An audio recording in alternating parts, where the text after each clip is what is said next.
আপনারা দেখছেন বাংলাদেশের ব্যবসায়িক টেলিভিশন।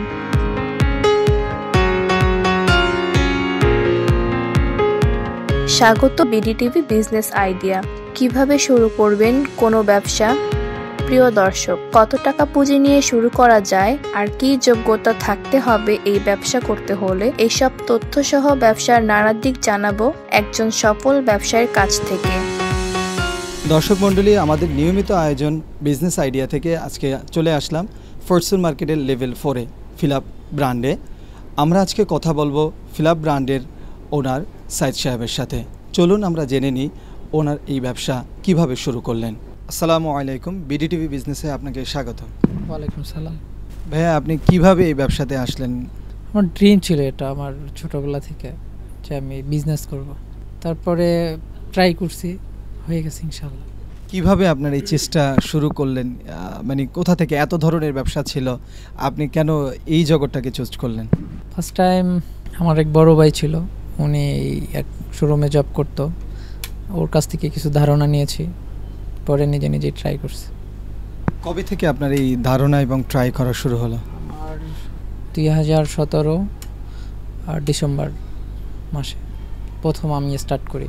এটা কিভাবে শুরু করলেন? মানে শুরু করাটা কিভাবে, শুরু করার গল্পটা কীরকম? আমি একটা ব্র্যান্ডে ফলো করতাম, তো ব্র্যান্ডেই আমার বড় ভাই জব করতো, তো ওইখান থেকে ড্রিম ছিল যে এরকম কিছু করব, হয়ে গেছে ইনশাল্লাহ। মানে আপনার গার্মেন্টস আছে, আপনার এই ফিলাপ যত প্রোডাক্ট আছে ফিলাপের সবগুলো প্রোডাক্ট আপনার গার্মেন্টস থেকে আসে? আমার নিজস্ব গার্মেন্টস নাই, আমি সাবলেটে কাজ করাই, কিন্তু ইনশাল্লাহ দিয়ে ফেলবো নিজেই। কেমন এই ধরনের একটা ব্যবসা করার জন্য আপনি কিভাবে চিন্তা করলেন? একজন নতুনদের জন্য কি চিন্তা করা উচিত বলে ভাবছেন? আসলে এটা চাইলেই কেউ করতে পারবে না, এক্সপিরিয়েন্স নিতে হবে। তো আমার সাথে আমার কাজিন আছে, আর আমার কাজিন আবার যেখানে তৈরি হয় ওই জিনিসটা ভালো বুঝে, আর আমি শোরুম সম্পর্কে ভালো জানি। এই এখন আপনাদের কয়টা শোরুম আছে? আমাদের এখন 6টা, টোটাল 6টা। বাংলাদেশের বাইরে কোনো প্রোডাক্ট আছে না সবগুলো বাংলাদেশের ভিতরে? বাংলাদেশের বাইরে পাঠাই, আমরা পোল্যান্ডের সাথে কাজ করি, তারপরে পাকিস্তানের সাথে কাজ করি, বাট ওইটা ডিফারেন্ট, আমাদের এই আইটেমটা না, ওইটা একটু ডিফারেন্ট করে ওইখানে ইয়ে করি, তার তুর্কির সাথে কাজ করি। এই ধরনের একটা ব্যবসা শুরু করার জন্য কি পরিমাণ অর্থ বা কি পরিমাণ চিন্তা চেতনা দরকার হয়? নতুন যারা এই ধরনের ব্যবসা শুরু করতে চাবেন তাদেরকে আপনি কি বলতে পারেন? টাকাটা মেইন না, টাকা তো লাগবেই, আপনার প্রথম এক্সপিরিয়েন্সটা লাগবে, আপনার যে এই বিজনেসটা যে কীভাবে করবেন এটার আগে মাথায় আসা লাগবে। চাইল্ডহুড করে বিজনেস দিলে ওটা হবে না, সাকসেসফুল হতে পারবে না। কারণ হচ্ছে আপনার ধারণা লাগবে আমার প্রোডাক্ট কী প্রোডাক্ট চলবে, দেন আপনার কী প্রোডাক্ট বানাইলে আপনার বাজারে কাস্টমারের কাছে সেল করতে পারবেন। দেন আপনার প্যাটার্নের একটা আছে, ইস্যু আছে, প্যাটার্নটা ঠিক করতে হবে। দেন আপনার কালার, আপনার চয়েস ভালো হতে হবে। সব কিছু মিলিয়ে যদি আপনি রেডি করে সাপ্লাই করতে পারেন, তখনই আপনার বিজনেসটা ভালো চলবে। আনুমানিক কি পরিমাণ অর্থের অ্যারেঞ্জমেন্ট দরকার হয় একজন প্রথম বিনিয়োগকারী হিসাবে? এটা আপনার পজিশন হিসাবে, আপনার পজিশন কীরকম চাচ্ছেন আপনি 100 স্কোয়ার ফিটের শপ আছে, 200 স্কোয়ার ফিটের শপ আছে। দেন আপনার প্রথম পরিচালনার উপরে আপনার টাকাটা লাগবে। টাকাটা হয়তো বা আপনি 1 কোটি টাকা নিয়ে নামলেও আপনি বিজনেস করতে পারবেন, দেন 10 লাখ টাকা নিলেও বিজনেস করতে পারবেন। এখন আপনার পজিশন দেখতে হবে আগে, যে আপনি কোথায় দোকান নিচ্ছেন, কোথায় তার সেখানকার অ্যাডভান্স কীরকম, দেন আপনি কি লোকাল করতে চাচ্ছেন না রেডিমেড করতে চাচ্ছেন না ব্র্যান্ড করতে চাচ্ছেন। যেমন আমি ফার্স্টে আমি ব্রাঞ্চ, আমার দোকানটা ব্র্যান্ড হিসাবে আমি ইস্যু করছি যে আমি ব্র্যান্ড করলে দেন আমার একটু বেশি লাগছে। দেন যদি আপনি রেডিমেড করতেন আপনার কম লাগতো। এই ব্যবসা করার ক্ষেত্রে কি ধরনের ঝুঁকির আশঙ্কা করা যায়? এটা আপনার পরিচালনার মাধ্যমে, আপনার দোকানটা কিভাবে পরিচালনা করতেছেন। দেন যদি আপনার ভিতরে গাফলতি থাকে যে আমি পারতেছি না, আমার প্রোডাক্ট ভালো না, আমার কাস্টমার আসতেছে না, আপনি ওয়েট করতে পারতেছেন না, 1 মাসে সেল হইল না, যে আপনি হতাশা হয়ে গেলেন যে আমার এই মাসে 1 লাখ টাকা খরচ, আমি সামনের মাসে কীভাবে দেব। এগুলো করতে হবে, পরিত্যাগ করতে হবে, ওয়েট করতে হবে, বিজনেসের জন্য ওয়েট করতে হবে। সময় দিতে হবে বিজনেস তো অল্প দিনেই দাঁড়ায় যায় না, সময় লাগে, 1 বছর লাগে, 1.5 বছর লাগে। তাই আপনার মাথায় যখন আপনি থিঙ্ক খেলে যাবে যে না আমি বিজনেস করতে পারবো, তখন আপনি অটোমেটিকলি বিজনেস করতে পারবেন। এই ধরনের একটা শপ নেওয়ার ক্ষেত্রে কি ধরনের লাইসেন্স বাংলাদেশের প্রেক্ষাপটে দরকার?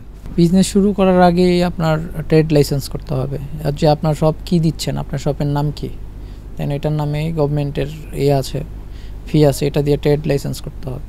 ট্রেড লাইসেন্স করলে তারা যখন অনুমোদন দিব তখনই আপনারা বিজনেস শুরু করতে পারবেন। যদি কেউ মফস্বলে এই ধরনের ব্যবসা শুরু করতে চায় জেলা সদরে, সেক্ষেত্রে তার কি পরিমাণ অর্থ লাগতে পারে এবং কি পরিমাণ আয় সে যদি ধৈর্য সহকারে ব্যবসা করে আসতে পারে? বিজনেসের উপরে আয়টা করে, ওই ডিপেন্ড করে কত স্কোয়ার ফিটের দোকান নিচ্ছেন আপনার, ওইটার উপরে আপনার 200-300 ধরেন স্কয়ার ফিট। যদি 300 স্কোয়ার ফিটের নেন তাহলে হয়তো বা আপনার 30 লাখ টাকা লাগবে ফার্স্ট, সেটা যদি আপনার নিজের দোকান হয়। আর যদি ভাড়া হয় তাহলে হয়তো বা 50 লাখ টাকা লাগবে। আর যদি একটু অল্প দিয়ে শুরু করতে চায়, যেটা গ্রামে অনেকেই শুরু করতে চায়, অল্প দিয়ে বিজনেস শুরু করা যায় না। বিজনেসে যখন আপনি শুরু করবেন তখনই আপনার পুঁজি নিয়ে নামতে হবে, পুঁজি ছাড়া তো আর বিজনেস হয় না।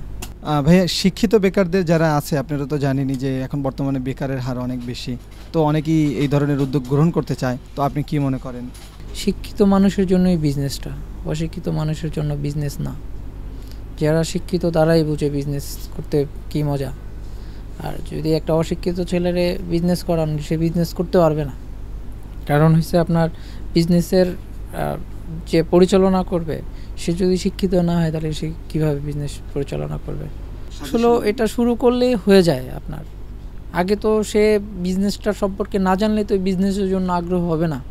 যেমন আমি এই বিজনেসটা শিখছি প্রথম, শেখার পরেই তো আমার আগ্রহ হয়েছে যে না আমি এরকম কিছু একটা বিজনেস করতে পারবো। কেমন আয় প্রাথমিকভাবে আসতে পারে, কেমন? সেটা আপনার সেলের উপরে ডিপেন্ড করে, কিভাবে আপনি আপনার শপটা কীরকম, বা এখন আপনি কোথায় করছেন, মফস্বলে করছেন? যেমন আমার মফস্বলে একটা শোরুম আছে, সেটা আমি ইনভেস্ট করছি 10 লাখ টাকা, সেখান থেকে আমার ফিডব্যাক আসতেছে, চলে আলহামদুলিল্লাহ, মানে এরকম আসতেছে যে একটা ফ্যামিলি খেয়ে দিয়ে ভালো থাকতে পারবে ঈদের সিজন করার পরে। তো আমাদের সিজন বেসিক্যালি 2-3টা থাকে, তো 3টা যদি ভালো মতো করতে পারে আর যদি তার প্রোডাক্ট থাকে সে ভালোই থাকতে পারবে আলহামদুলিল্লাহ। ফিলাপ ব্র্যান্ড নিয়ে আপনার ভবিষ্যৎ চিন্তা ভাবনা কি?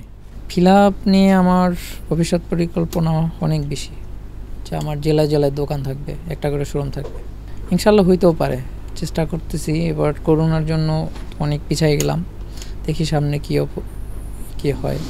তবে আমার আগামী 5 বছরের মধ্যে না হলেও 10টার বেশি থাকবে শোরুম। বিডিটিভি বিজনেসে আপনার মূল্যবান সময় দেওয়ার জন্য অসংখ্য ধন্যবাদ। ধন্যবাদ, থ্যাংক ইউ। দর্শক, এতক্ষণ শুনলেন আপনারা ফিলাপ ব্র্যান্ডের কিভাবে তারা ব্যবসা করে, কিভাবে তারা ব্যবসা সাজিয়েছে। চাইলে আপনিও এই ধরনের ব্যবসা করতে পারেন, বেকার না থেকে বাংলাদেশ অর্থনীতিতে ভূমিকা রাখতে পারেন। আপনারা দেখছেন বিডিটিভি বিজনেস।